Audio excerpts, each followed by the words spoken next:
সর্বমঙ্গলময়, সর্বসত্তাবর্ধক, সর্বপালনী পোষণী পূরণী, সর্বশ্রেষ্ঠ নিয়ামক, পরম পুরুষোত্তম, জীবন্ত পরম আদর্শ প্রভু শ্রী চরণতলে আমার হৃদয়ের একাগ্রনিষ্ঠ ভক্তিপূর্ণ আভূমি প্রণতি। উপস্থিত প্রত্যেককে আমার হার্দিক জয়গুরু এবং অনেক অনেক মঙ্গল শুভকামনা। আর পরিচালিকা কর্তৃর জন্য অনেক অনেক আভার, সম্মান, হৃদয়ের শ্রদ্ধা। অদ্ভুত সুন্দর পরিবেশ, সকলের মিলিত নাম ধ্যান এবং একক নাম ধ্যানে বহু তফাৎ। মিলিত স্বরূপে যখন নাম ধ্যান হয়, তার শক্তি, ঊর্জা, আবহাওয়া পরিবেশকে অনেক বেশি শক্তিশালী করে। এবং আমাকে যে করে নাম ধ্যান, তার মধ্যে আসে নিয়ন্ত্রণ। কারণ মন্ত্র শব্দের অর্থই কিন্তু মনকে যে নিয়ন্ত্রিত করে। এখন এই নিয়ন্ত্রণটা কিরকম? তা হলো আমাকে কোন অবস্থায় কেমন করে কতটা বলতে চলতে হয়, বা যে কোনো অবস্থা পরিস্থিতি থেকে কিভাবে উত্তরিত হতে হয়, ইত্যাদি ইত্যাদি বহু নিয়ন্ত্রণ। এবং সেই নিয়ন্ত্রণের মাত্রা কিন্তু মন্ত্র সাধনের মধ্যে দিয়ে সম্ভব হয়। যখন দেখা যায় একটি মানুষের মন কোনো না কোনো বিষয় বা বৃত্তির মধ্যে দিয়ে উদ্বেলিত হয়ে ওঠে, তখন তাকে নিয়ন্ত্রণ করার উপায় কিন্তু একমাত্র মন্ত্র তথা নাম। হয় আমরা রক্ত মাংসের শরীর, উদ্বেলতা আসতেই পারে, কিন্তু তার নিয়ন্ত্রণের পন্থা বা চিকিৎসা ঠাকুরই কিন্তু বলে দেন। এখন আমরা এই যে সকলে মিলিত স্বরূপে এই মঙ্গলময় বা তথা সর্বমঙ্গলময় অনুষ্ঠানে জড়িত, যার নাম ধর্ম সভা বা ধর্মপূর্ণ মঙ্গলময় অনুষ্ঠান বা সাত্ত্বত অনুষ্ঠান বা সত্তাবর্ধক অনুষ্ঠান, যেভাবেই একে আমি গ্রহণ করি না কেন, এই ধর্মের যে প্রকৃষ্ট পরিভাষা আজ আমরা কিন্তু সঠিকভাবে সত্যি সত্যি বুঝতাম না বা জানতাম না। কারণ আমরা কি জানি, ধর্ম মানে মন্দিরে যাওয়া, পুজো করা, ব্রত, নিয়ম, বিভিন্ন রকম সংস্কারের মধ্যে নিজেকে আটকে রাখা, যে সংস্কার হয়তো জীবনবর্ধক নয়, সেটা জীবনকে প্রতিকূলতার দিকেই অগ্রসর করে নিয়ে চলে, তাও সেটা সংস্কার হিসেবে পালিত হতো, প্রতিপালিত হয়ে আসছিল। কিন্তু দয়াল, যিনি পরম পিতা স্বরূপে ধরাপৃষ্ঠে আসলেন, প্রেরিত হোক তথা নিজে নিজেই আসুন, যেভাবেই তিনি আসুন না কেন, সেখানে তার মধ্যে কিন্তু সাধনালব্ধ জ্ঞান নয়, তার সম্পূর্ণ স্বয়ংসিদ্ধ তিনি। এইরকম তিনি এসে ধর্মের পরিভাষা দিলেন, যে ধর্ম শব্দটির একটি বড় বিস্তৃত রূপ কোনটি? সমস্ত কর্মের মধ্যে নিজেকে ধরে রাখা, তথা ধরে রাখার যে কর্ম, এটা বললে আরো সহজ হবে। শুরুর ধ এবং শেষের ময়ের উপর রয়ের মাত্রা। ধরে রাখার যে কর্ম, তার নাম হলো ধর্ম। এই হলো ধর্মের পরিভাষা, যেটা আমার জীবনের জন্য কি হয়, বিশেষ জ্ঞান তথা বিজ্ঞান। জন্মসূত্র থেকে মানুষ কিন্তু চায় বাঁচতে, বাড়তে, উন্নত হতে, এটা তার সহজ কামনা, সহজ একটা আকাঙ্ক্ষা, এবং এটা প্রত্যেকের হয়। জন্মসূত্রে এইমাত্র জন্ম নিয়েছে শিশুটিও কিন্তু চিৎকার করে বাঁচার বাড়ার জন্য, যতটা তার ক্ষমতা বা যে পন্থাতে সে চলতে পারে। আবার মৃত্যুশয্যায় যে শায়িত, সেও কিন্তু এইটি কামনা করে, কি করে বাঁচি, আরো বাড়ি, আরো উন্নত হই। কেউ কিন্তু পিছনে ঘুরে দেখতে চায় না। একটি শিশু যখন তার ঘুটনোর বল চলছে, তারপরে যখন সে উঠে দাঁড়াতে শিখলো, তখন কিন্তু সে সেটা ভুলে যায় বা সেটাকে আর প্রতিপালিত করতে চায় না, সময়ের সঙ্গে সঙ্গে সেটা হারিয়ে যায়। এই যে জিনিসগুলো উন্নত হওয়া, সেটার জন্য চাই বিশেষ জ্ঞান তথা বিজ্ঞান। জন্মসূত্রে যখন জনি বার করে আসি, সমস্ত শূন্য বা কোরা হয়ে যায়, অর্থাৎ আমার বোধ, আমার দৃষ্টি, আমার বোল, আমার ভাষা, আমার কর্মক্ষমতা, আমার জানা বোঝা, সমস্ত কিছু ভুলে আসি। কিছু কিছু মানুষ হন যারা নিরন্তর চেতনাবাহী স্মৃতিযুক্ত হন, খুব সংখ্যা কম তাদের, কতখানি তাদের সাধনা আমার জানা নেই। সেক্ষেত্রে এটা সম্ভব। তাহলে আমাকে যে জীবনে চলা শুরু করলাম, সেখানে একটা তো খুঁটো লাগে বা একটা জ্ঞান লাগে, যেটা আমার দৃষ্টিকে খোলে, যেটা আমার প্রকৃতির যে বিভিন্ন প্রতিকূলতাকে উত্তরণ করে জীবনের পথে এগিয়ে যাওয়ার পন্থা, সেটার আলো বা জ্যোতি স্বরূপে কাজ করে। এবং আমরা জন্মসূত্রে কি প্রার্থনা করি? কি? অন্ধকার নয়, চাই আলো। তামসো মা জ্যোতির্গময়, তামসো চাই না মা, মা অর্থাৎ না, চাই না, চাই আলো, জ্যোতি, সেটাকে দেয় ওই দৃষ্টি, ওটাকে দেয় ধরে রাখার পদ্ধতি, ধর্ম, যার নাম বিশেষ জ্ঞান তথা বিজ্ঞান।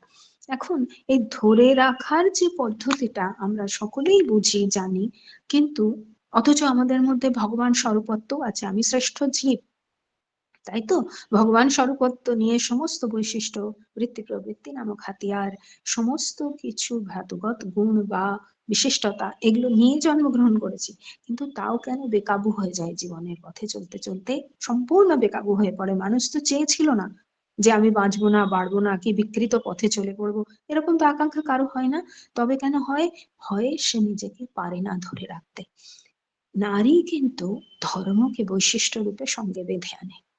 বিশিষ্টতা অর্থাৎ বিশিষ্ট রূপে আমার ভিতরে যেটা অভীষ্ট সেটাই বৈশিষ্ট্য, সেই রূপে সে জন্মসূত্র থেকে নিয়ে আসছে। কারণ কি?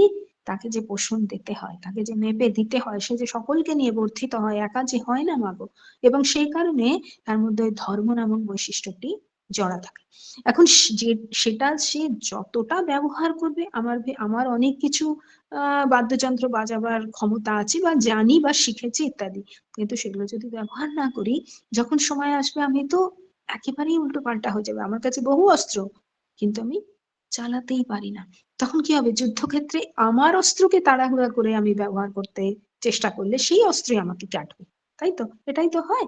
তাই এগুলোর একটা ঘষা মাজা, একটা তপ সাধনার মধ্যে চলা লাগে, একটা নিয়ন্ত্রণের পদ্ধতি লাগে, সেটা আমাকে শিখিয়ে দেয় ধর্ম। ধর্মে দুটো জিনিস হয়, একটি হলো ধরে রাখার পদ্ধতি এবং তার একজন প্রতিভু। আর সেই প্রতিভু কেমন হবে দাদারা মায়েরা আমার? সেই প্রতিভু হবে পূর্ণ জীবন্ত, বলা হয় গভীর চৈতন্য তিনি। তার সংস্পর্শে আমি চেতনা যুক্ত হই। যে সমস্ত ভুল কাল পর্যন্ত করছিলাম, আজকে তার ওই গভীর চেতনার সংস্পর্শে এসে বিবর্তিত হতে শুরু করি, একটু একটু করে। প্রথমে আসলে সংঘাত হয়, অবশ্যই হয়, কিন্তু সংঘাতে কিসের উৎপন্ন হয় মাগো? আলো, জ্যোতি, দর্শন। সংঘাত হলো, কিন্তু ঠিক এক সময় তিনি যে সর্বতোভাবে শ্রেষ্ঠ, তাই তার প্রতি অনুরাগে ধীরে ধীরে দেখা গেল আমি বিবর্তিত হতে শুরু করলাম। সেটার পন্থা কিরকম? ওই তিনি যে গহন চৈতন্য, গভীর চৈতন্য তিনি। এখন আরেকটি উপায় আছে ধর্ম প্রতিপালনের। অনেকে সেই রকম প্রশ্ন করেন, অনেক জায়গায় যখন জুড়ি তখন বিভিন্ন রকম প্রশ্ন তারা চ্যাট বক্সে দেন, যে মূর্তি পূজা, সেও তো এক মূর্ততা। আমি বলছি, জীবন্ত পরম আদর্শকে পুজো করলে, পুজো মানে কি সেটাও আরেকটি আলাদা আলাদা শব্দ। আমরা কিন্তু আসলে অর্থগুলো বুঝি না বলেই কিন্তু ভুল করি।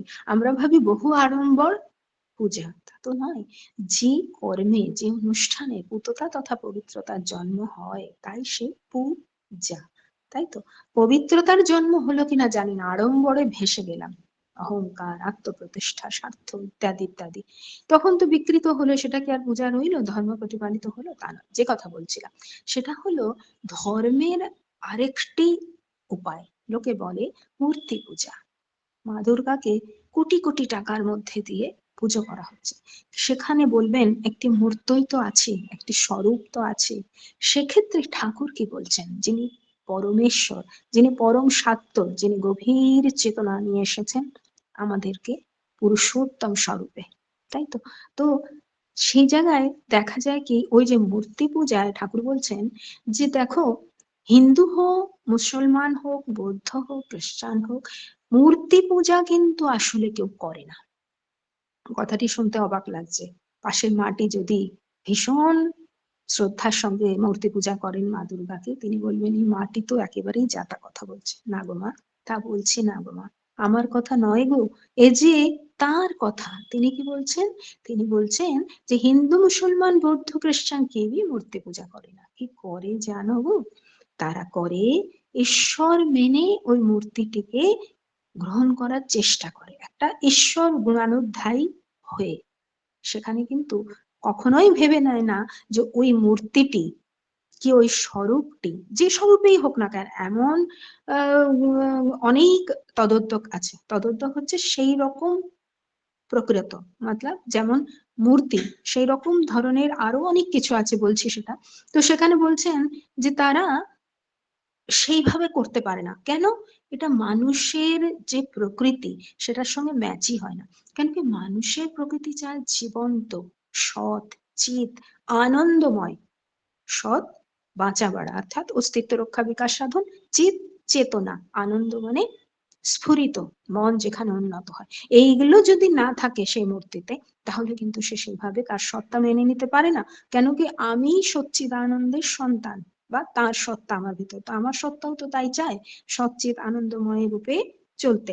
তখন কি হয়, ওটি বাধার সৃষ্টি করে, একটা মন গড়ন হয়ে যায়। দেখবেন মায়েরা, এটির খুব ভালো উদাহরণ দুর্গাপূজা বোধহয় বিশেষভাবে ওয়েস্ট বেঙ্গল কলকাতায় ভীষণ ভাবে হয়, এবং সেখানে দেখা যায় যে যখন যে ঘটনাটি ভয়ঙ্কর রূপে সকলের মন জয় করেছিল বা সকলে আকৃষ্ট হয়েছিল, যেভাবে বলি, হয়তো আমার ধরনটা ভুল হচ্ছে, সেখানে সেই হিসাবে মূর্তিকে গঠন করে নেওয়া হয়। এটা কি সম্ভব?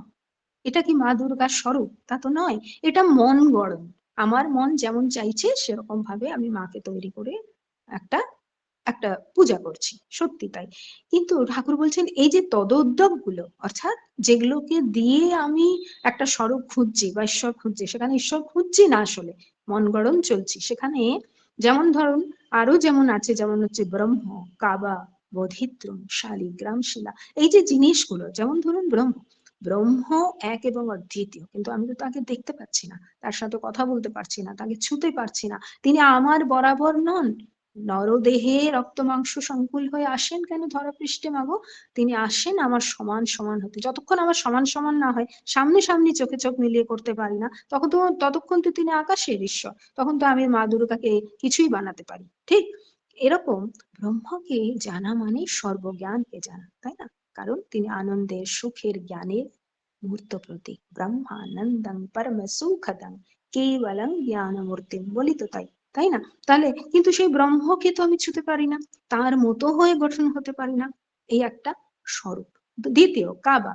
কাবাটা হচ্ছে, বলি আমি, যে ইসলাম ধর্মে কি হয়, একটা পবিত্র স্থল আছে তাদের সেখানে, সেটি সৌদি আরবের মক্কা শহরে হয় স্থিত। এবং মসজিদ আল হারাম একটা শব্দ তারা ব্যবহার করেন, তাতে কি হয়, মহান মসজিদ, কথাটির অর্থ মসজিদ আল হারাম, মহান মসজিদ। সেখানে একটি ছোট ঘনাকার ইমারত আছে, তার ভেতরে একটি কালো মূর্তি, কালো একটি পাথর। তাহলে কি হলো, সেই পাথরটিকে তার ধর্মের প্রতিবিম্ব মনে করে সে চলছে। আবার সেই রকমই কালো পাথর আমরাও ব্যবহার করি শালিগ্রাম শিলা। শালিগ্রাম শিলা পাওয়া কোথায় যায়? একটি পাথর, চকচকে পাথর, সোজা হিসাব, যেটি বলা হয় যে নেপালের একটা গন্ডক নদী তার কিনারে পাওয়া যায়, এরকম বলা হয়। আবার কি আছে, বোধিদ্রুম। বোধিদ্রুমে হচ্ছে বোধি বৃক্ষ, একেবারে যে গয়ায় স্থিত যে বোধি বৃক্ষ, বোধ গয়া, যেখানে বুদ্ধত্ব প্রাপ্ত করেছিলেন সিদ্ধার্থ, সেই জায়গাটা না হলেও অন্য কোথাও বোধি বৃক্ষ দেখলেও তারা সেই একই ভাব সৃষ্টি করে।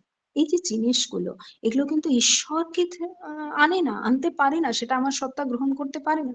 এর জন্য কি চাই? মূর্ত আদর্শ। মূর্ত আদর্শ কি করেন?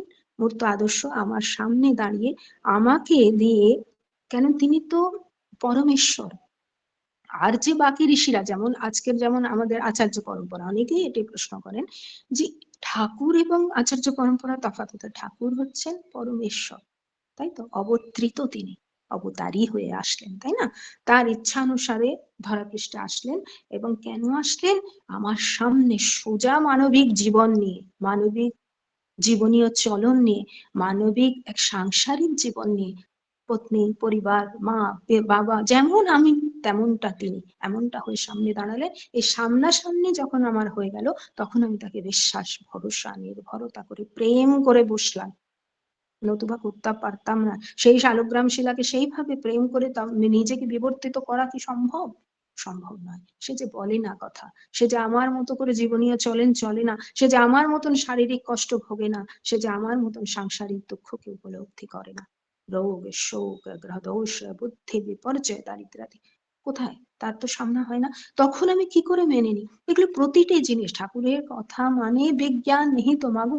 তাই বলা হয় ধর্ম মানেই বিশেষ জ্ঞান তথা বিজ্ঞান। তিনি বিজ্ঞান ছাড়া কোনো কথা, থোপে দেওয়ার কথা কিন্তু কোনোদিন বলেননি, তার আচরণেও কখনোই ছিল না। আর একটা কি তিনি বললেন, আমার হাতে কর্ম। শুধুমাত্র কর্ম, কেবলমাত্র একমাত্র কর্ম। কারণ আমার সৃষ্টিকর্তা, স্থিতকর্তা, লয়কর্তা ব্রহ্মা বিষ্ণু মহেশ তথা পরম ব্রহ্ম স্বরূপ গুরু, তিনি আমার সমস্ত কিছু স্থির করে দেবেন। কোথায় জন্ম হব, কখন হব, কি রূপে হব, কি স্বরূপে চলবো জানা নেই, কিভাবে স্থিত হব জানা নেই, কোথায় স্থিত হব, কোন পরিবারে যাব, কোন সঙ্গতে থেকে জীবনীয় কর্মসাধনাকে পরিপূরিত করব জানা নেই, কখন লয় হব জানা নেই। কেউ কি বলতে পারে বুকে হাত রেখে? অসম্ভব। কেউ আত্মহত্যা করতে গিয়েও কিন্তু সম্ভব হয় না, কারণ আমার হাতে নয় যে মা সেগুলো। তাহলে আমার হাতে কি? শুধুমাত্র কর্ম। যাই পেতে হবে, যাই করতে হবে, যাই যেভাবে আমাকে পুরোপরিত করতে হবে, সেটা কর্মের দ্বারা। তাহলে কি হলো? আমাকে কর্মের মধ্যে দিয়ে ধর্ম, ওই যে বললাম ধরে রাখার কর্মের নাম কর্ম, ধরে রাখার কর্ম হলো ধর্ম।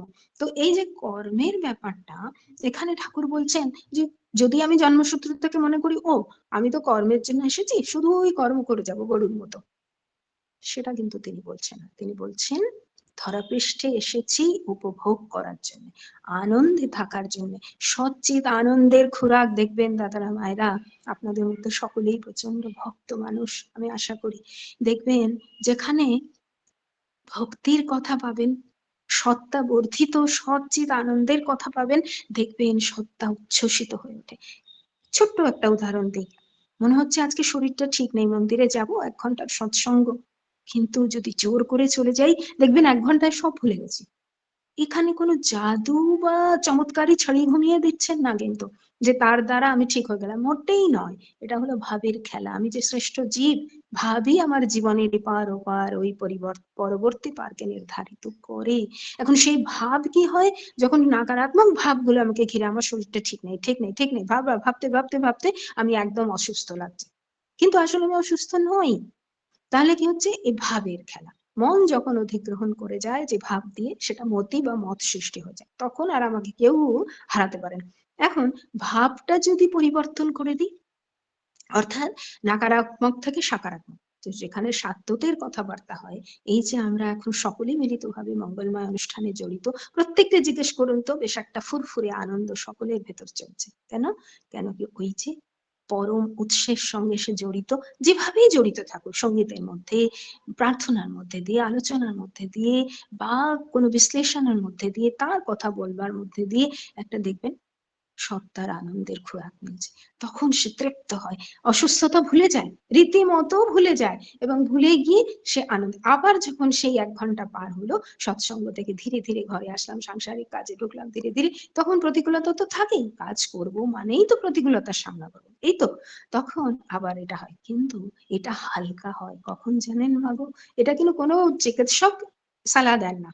এটা হচ্ছে যখন আমি তার ভাবে ভাবিতে থাকি, যদি সর্বদাই, তখন মনে হয় কি এই তো সহজে পার হলাম। তাই ঠাকুর কি বলছেন? ঠাকুর বলছেন শুধু কর্ম করার জন্য আসনি, সমস্ত পারিপার্শ্বিককে নিয়ে লেনদেন আলিঙ্গন ইত্যাদির মধ্যে দিয়ে উপভোগ করো। কারণ আমি যে ভাবে ভাবিত হব, সেটাই আমার জীবনীয় চলন দ্বারা বাস্তবায়িত হবে। তাই তো, যতক্ষণ ভাব অন্তরে থাকে, সেটা কেউ দেখতে জানতে বুঝতে পারে না আমার ভিতরে কি চলছে। কিন্তু যখন আমি ভাষার মধ্যে দিয়ে তাকে বাস্তব করা বা আকৃতি দেওয়ার চেষ্টা করি, তখন কিন্তু পাশের মানুষটি ঠিক বুঝতে পারেন কিভাবে তার চলছে ভেতরে। ঠিক তখন ওই ভাবটি তাকে ছুঁয়ে যায়। এই মুহূর্তে আমরা কিন্তু ফিজিক্যালি জড়িত নই, কিন্তু এই যে কথা ভাব, এই যে নাম ধ্যান, এই যে পরিচালিকা কর্ত্রী যেভাবে নির্দেশ দিয়ে আমাদেরকে করিয়ে নিচ্ছেন, এগুলোর মধ্যে দিয়ে কিন্তু ভাবের আদান প্রদান সহজ ভাবে হচ্ছে মাগো। এর জন্য না ছবি দেখা লাগে, না আমার চেহারা দেখা লাগে, কিছু লাগে না, তার ছবি এবং তাকে মনন। তখন কি হয়, এই যে পারিপার্শ্বিকের মধ্যে লেনদেন হচ্ছে, আমার ভাব পাশের মানুষটির মধ্যে, এই যে বহু মা আছেন, অনিমা মা, রুমা মা, রূপা মা, দেখতে পাচ্ছি সকলের মধ্যে ভাবে চারিয়ে যাচ্ছে, এই চারিয়ে যাওয়ার মধ্যে দিয়ে সেইভাবে সে ভাবান্বিত হয়। তো দয়াল বলছেন যদি কর্ম করো, পারিপার্শ্বিককে সঙ্গে নিয়ে করো, তখন কি হবে? পারিপার্শ্বিকের সঙ্গে সাত্ত্বিক ভাবে লেনদেনের মধ্যে করো, কর্ম সত্য হবে। আরো একটি আছে কর্মের, একটি হলো পারিপার্শ্বিক, আর দ্বিতীয়টি হলো একজন জীবন্ত, প্রাণবন্ত এবং ঈশ্বরের ওয়াকে ন্যস্ত, সন্ন্যস্ত, মানে সম্পূর্ণভাবে সম্যকভাবে ন্যস্ত করবা। তাহলে কি হবে? সে সাত্ত্বতের সঙ্গে জুড়ে থাকায়, খোরাক তো আমি সবসময় পাচ্ছি, সকালে উঠে নাম ধ্যান, ইষ্টভৃতি, প্রার্থনা, ঠাকুর ভোগ, যজন যাজন ইষ্টপ্রীতি, কোনো ইষ্ট মানে ইষ্টকর্ম, ইষ্ট স্বার্থ চিন্তা, প্রতি মুহূর্তে খেতে বসেছি, হে দয়াল তুমি রুটি দিলে তাই খেতে পারছি, হে দয়াল তুমি এই ছাতের নিচে রেখেছো তাই আমি থাকতে পারছি। এই যে জিনিসগুলো, এগুলো কি হয় প্রতি মুহূর্তে আমাকে তার সঙ্গে নিরবচ্ছিন্ন জুড়ে থাকার উপায় করে দেয়।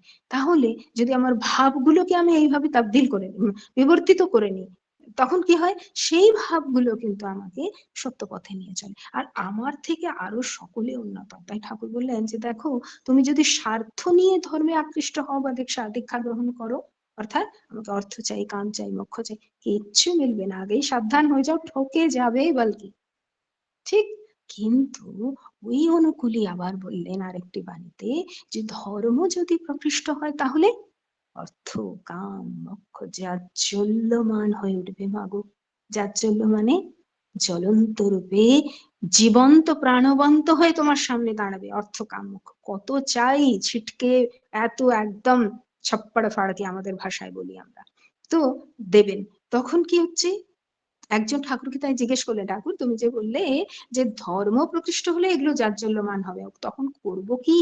তখন তো সেই ধর্ম বা মূল সূত্রের দিকে আকৃষ্টতা, তখন তো ওই দিকে নেশা, তাহলে এগুলোর সঙ্গে বললে কেন, যাদের দরকার তাদের মধ্যে বিলিয়ে দাও, তুমি সেই মূল কিন্তু ছেড়ো না। যখন মূল যদি ছাড়ি তাহলে কি হবে, আমার সমস্ত দিক দিয়ে আমি বিধ্বস্ত হয়ে যাব। তাই তো মহামহিম রাবণ, বহু গুণ তার, মহান রাজা, বহু সাধক, বহু সম্ভাবনা তার মধ্যে, বহু উপাসনা, বহু অস্ত্র শস্ত্র বিদ, কি বলবো, সমস্ত দিক দিয়ে গুণী জ্ঞানী, কিন্তু জীবন্ত পরম আদর্শের সঙ্গে যুক্ত নন, তাকে মানছেন না তিনি, বা তার বিপরীত কর্ম করছেন। তখন কি হলো, তার সমস্ত সম্ভাবনা যা যা নিয়ে ধরাপৃষ্ঠে এসেছিলেন, বাস্তব তো হলোই না, বিধ্বস্ত হয়ে গেলেন। মহামহিম হলেই হবে না, বহু শক্তিশালী আমি, কিন্তু মূল যদি আমার ঠিক না থাকে, মূল যদি বাধা না থাকে, তাহলে তো সবটাই বিকৃত হয়ে একেবারে বিধ্বস্ত হয়ে পড়বে। এই তো আমাদের জীবনে হয় মা গো। আমরা চাই অনেক মূল্যবান, এর জন্য কি চাই, ওই সর্বপরিপূরক যিনি, তার সংস্পর্শে থাকা। একটি মানুষ জীবনের যত সূত্রপাত থেকে নিজেকে কেন্দ্রায়িত বা আদর্শায়িত করে এই জীবনকে পরিপোষিত করে চলে মা, তখন কি হয়, তার জীবনে বাধা বিঘ্ন আসে না, এটা কেউ বলতে পারে না। কারণ ঠাকুর তো স্বয়ং বলেছেন যে বাণীর মধ্যে দিয়ে, যে মলমূত্রের মাঝখানে, খুব ভালো করে জিনিসটা বোঝা, ঠাকুরের বাণী তো বহু অর্থপূর্ণ হয়। মলমূত্রের মাঝখানে তোর জন্মের দ্বার, আদর্শ অনুরাগ বিনা পাবি কি উদ্ধার। কেন পাবো না? কারণ কি, মল মূত্রের, এটা যদি শারীরিক ব্যাপারও বলি, তাতেও তো তাই, মল মূত্রের মাঝখানে জন্মস্থান। দ্বিতীয়, জীবনের পথে চলতে গিয়ে ধরাপৃষ্ঠে আসলাম, শুরু হলো একটি একটি করে বাধা। ওই যে বললাম, রোগ শোক গ্রহদোষ বুদ্ধি বিপর্যয় দারিদ্র আদি কোনো না কোনোটা একটা নাকারাত্মক পরিস্থিতি প্রতিকূলতা এসে আমাকে ঘিরবেই। কখনো কোথায় কিভাবে কি পরিমাণে ঘিরবে জানা নেই, হঠাৎ করে ধারাম করে এসে পড়বে। কিন্তু আমাকে নিয়ন্ত্রণ কিরকম, আমাকে ধরে রাখতে হবে। এটা পার করে যত তাড়াতাড়ি সম্ভব পার করে উত্তরিত হয়ে আমার পারিপার্শ্বিককে নিয়ে আবার উন্নতির পথে দৌড়াবো। এই হলো ধরে রাখার কথা। এটার নাম ধর্ম, আর কিছু ধর্ম না। পুজো পাঠ ইত্যাদি যেমন হলো হলো, কিন্তু এটাই যদি না হলো, তাহলে শ্রেষ্ঠ জীব হয়ে আসলাম, বৃথা গেল যে জীবন। তাই ঠাকুর বলছেন যে এই যখন একজন উপাস্য হয়, যিনি আমার ঈশ্বর, তাকে ছাড়া তো হয় না, পরম পিতা ছাড়া হয় না, তিনি ঈশ্বর, তাকে যখন আমি উপাস্য, আমার উপাসনার কেন্দ্রে বানিয়ে রাখি, তখন কি হয়, বাকি সমস্তগুলো নিয়ন্ত্রিত হয়ে যায়। প্রকৃতি, পরিবেশ, পরিস্থিতি যেমনটাই কেন হোক না, আমাকে আটকে রাখতে পারে না। এ হলো মঙ্গলের কথা। জীবনে তো এটা চাই না মাগো, একটা খুঁটা যদি না বাঁধা থাকে, একজন খেবাট, খেবাট মানে হলো মাঝি, যিনি নৌকাটিকে নদী কিনারে বেঁধে যাচ্ছেন এবং আরামে নিদ্রা যাচ্ছেন ঘরে গিয়ে, কখন, যখন শক্ত দড়া দিয়ে বেঁধে আসছেন, তিনি জানেন যতই প্রতিকূলতা আমার নৌকাকে চোট পৌঁছাক, কোথাও যাবে না। কেন? ওই যে বন্ধন আছে। এই বন্ধনটাই কিন্তু মানব জীবন যখন জন্মসূত্রে এসেছিল ধরাপৃষ্ঠে, তখনও কিন্তু আর সমস্ত জীব জগতের মধ্যে একমাত্র প্রাণী মানুষই কিন্তু একত্রিত হয়েছিল। কেন? ওই বন্ধন। বিবাহ বন্ধন, বিদ্যালয়ে দাখিলা বন্ধন। কেন? এই এই বন্ধনগুলো সোশ্যাল অ্যাকসেপ্টেন্স তথা সামাজিক গ্রহণ, এটাই কিন্তু আমাকে বাধ্য করে দেয় নিয়ন্ত্রণে থাকতে। এই বন্ধনটা যদি পরম সাত্য পরম উৎসের সঙ্গে করে দিই, তবেই তো কেল্লা ফতে, একেই তো বলে ধর্ম। মঙ্গলময় প্রভু শ্রী চরণতলে সকলের জন্য অনেক অনেক মঙ্গল প্রার্থনা করি মাগো। সকলে দাদারা মায়েরা আমার সকলে খুব ভালো থাকবেন এবং ইষ্টোচ্ছল জীবন নিয়ে এবং তাকে নিয়ে উপভোগ করা এই ধরাপৃষ্ঠের ধর্ম। জয় গুরু, অনেক অনেক জয় গুরু মাগো। জয় গুরু মা, জয় গুরু। কি অপূর্ব ভাবে বলছিলেন অবলীলায়, এত সুন্দর করে বললেন যে আমার প্রতি প্রত্যেককে সমৃদ্ধ হলাম মা। খুব সুন্দর করে আলোচনা শুরু করেছিলেন যে মনকে নিয়ন্ত্রণ করে আমাদের মন্ত্র, ধর্ম ধারণ করা আর ধর্ম হচ্ছে ধরে রাখা। প্রবৃত্তিগুলোকে নিয়ন্ত্রিত করার জন্য এই ধর্মকে ধরতে হবে, সেই জন্য জীবন্ত গুরুকে ধরতে হবে। পবিত্রতা নিয়ে আসে আমাদের পূজা। সত্তা সচ্চিত আনন্দময়, ব্রহ্ম এক এবং অদ্বিতীয়। ব্রহ্মকে জানা মানে সব জানা। কর্মের মধ্য দিয়ে আমাদের ধর্মকে পালন করতে হবে। আর ধর্ম প্রতিষ্ঠা হলে অর্থ, কাম, মোক্ষ এমনিতেই আসবে। খুব সুন্দর করে আলোচনা করলেন মা। আবারও শুনতে চাই আপনার কথা। পরমপিতার কাছে প্রার্থনা করি আপনি খুব ভালো থাকুন, সুস্থ থাকুন, পরিবার পারিপার্শ্বিক সবাইকে নিয়ে আনন্দে থাকুন। আবারও আসবেন, তার কথা শুনে তার প্রতি তন্মুখী করবেন, এই আশায় থাকলাম। জয় গুরু মা। জয় গুরু মাগো, সকলে আনন্দে থাকুন মাগো। দেখুন ভাবের আবাজানি কেমন কেমন গদগদ কণ্ঠ হয়ে ওঠে সকলে। এই তো দয়াল, এই তো মঙ্গলময় অনুষ্ঠান, এই তো ধর্ম। জয় গুরু মা। জয় গুরু মা, জয় গুরু।